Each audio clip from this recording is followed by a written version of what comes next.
In 1905, Jack London and his friend and comrade Upton Sinclair created the Intercollegiate Socialist Society, better known as the ISS, the predecessor of Students for a Democratic Society, SDS, the militant 60s organization of undergraduates that fomented cultural revolution and confrontation on college campuses.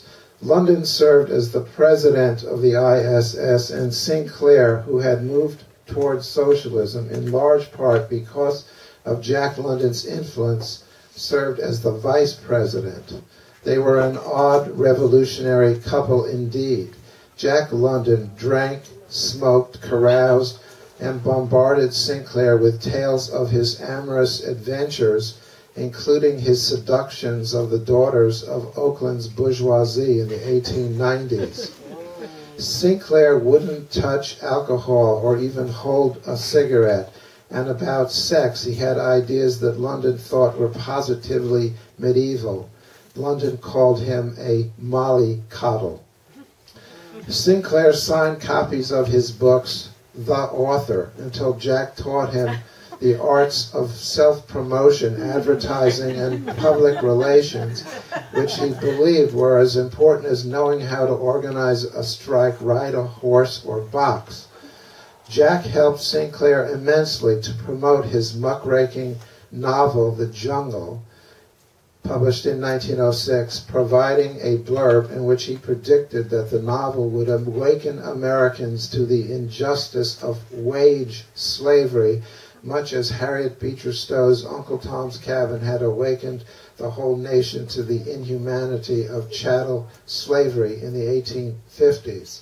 For a moment, Jack London seemed to understand that African Americans who had toiled under the plantation system were akin to workers exploited under capitalism, and that enslavement of any race or any class was immoral.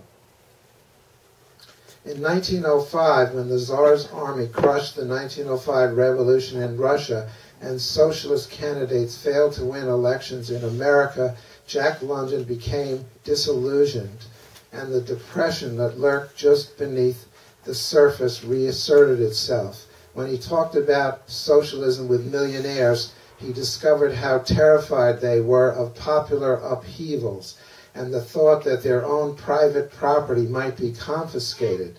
He learned how adamantly they opposed socialism and how determined they were to fight it root and branch. He could see that it would not be easy to create a socialist society, that it would cost countless human lives and take far longer to accomplish than he had imagined, and he knew that he could not wait that long. In 1905, the same year that he announced that the revolution would confiscate all the possessions of the capitalist class, he bought 120 acres of prime real estate in Glen Ellen, California. For years he had felt claustrophobic in Oakland, and he told friends that he would sooner slit his own throat than to live and work there forever. No writers lived in Glen Ellen, and he liked the solitude of the country, but he also invited the whole world to visit him there.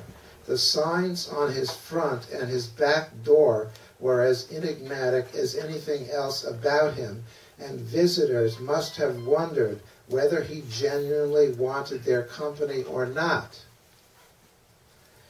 No admittance except on business, and positively no transactions here, were the two signs on the front door.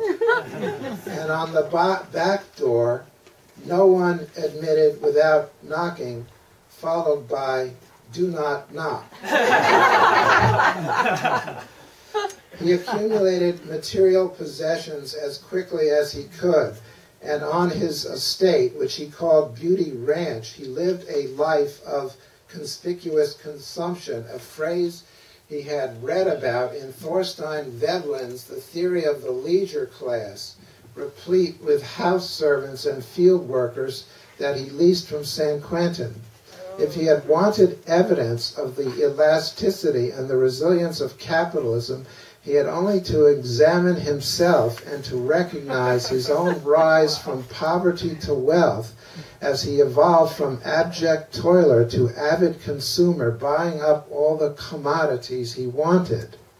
As Anna Strunsky, his socialist comrade, and others pointed out, he wanted to beat the capitalists at their own game, and that apparently meant becoming a capitalist.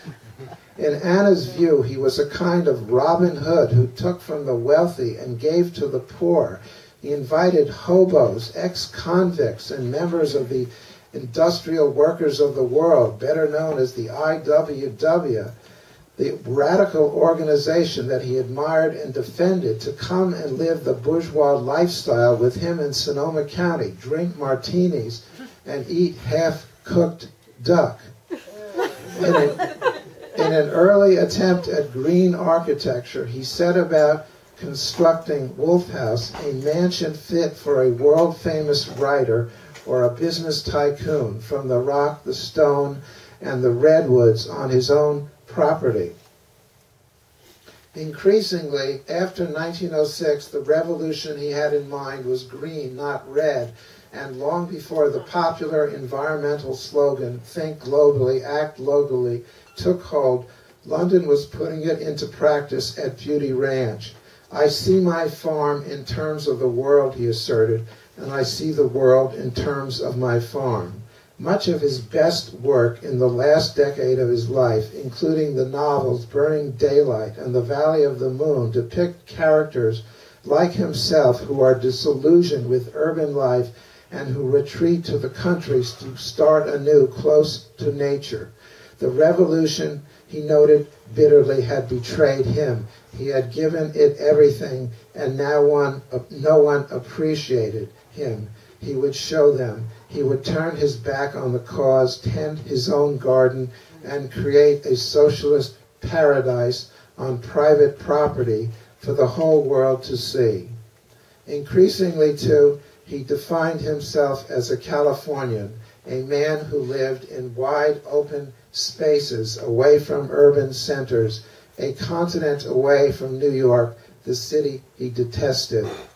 If the revolution were to erupt, and he allowed that it might, he might even come down from his mountain to join it, he allowed. "I love socialism," he wrote in 1912, the year before The Valley of the Moon appeared in print, "but there is the other passion in me, the sky, the sea, the hills, wilds. I just love them and must have them." He embraced the wild outdoors, rode his horse, Washoe Band, and pushed aside socialism and the working class. In his books, especially Martin Eden, he left political topics behind.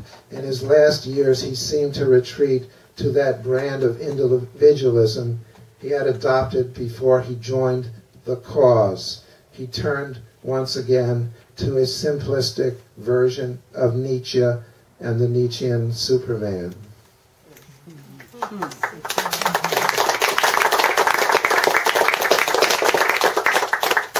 And then I just want to read some things from Jack himself. So this is a letter from Honolulu. He wrote from Honolulu on March 7th, 1916. "Dear comrades, I am resigning from the Socialist Party because of its lack of fire and fight and its loss of emphasis on the class struggle. I was originally a member of the old revolutionary, up on its hind legs, fighting Socialist Party. Since then, and to the present time, I have been a fighting member of the Socialist Party. My fighting record in the cause is not, even at this late date, already entirely forgotten.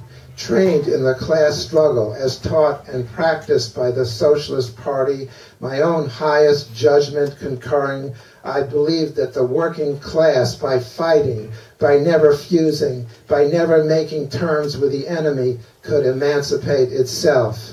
Since the whole trend of socialism in the United States during recent years has been one of peaceableness and compromise, I find that my mind refuses sanction of my remaining a party member, hence my resignation.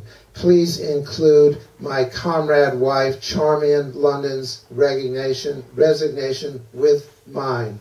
My final word is that liberty, freedom, and independence are royal things that cannot be permitted to nor thrust upon races or classes. If races and classes cannot rise up and by their own strength of brain and brawn wrest from the world liberty, freedom, and independence, they never in time can come to these royal possessions. And if such royal possessions are kindly presented to them by superior individuals on silver platters, they will know not what to do with them and fail to make use of them and be what they have always been in the past, inferior races and inferior classes. Yours for the revolution, Jack London.